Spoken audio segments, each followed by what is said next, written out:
An attacker could hack an airplane if they had physical access to the wiring of that airplane. So they would have to be able to touch it.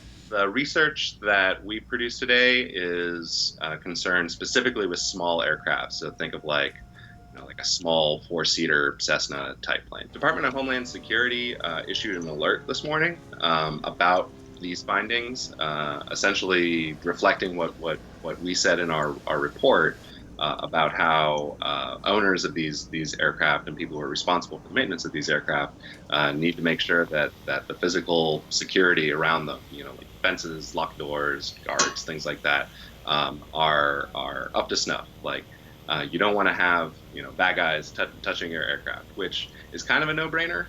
But in light of this, I think it's a lot more significant today because we know now that an attacker could attach a device to these aircraft and take kind of stealthy control of the aircraft. Older aircraft tend to use much more mechanical controls, so they wouldn't be affected. Older aircraft also use an older electronic system, which is not vulnerable to these kinds of attacks that we described.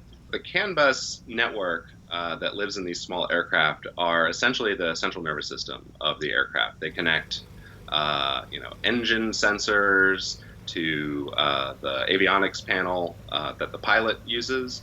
It talks to the autopilot. It talks to the flaps.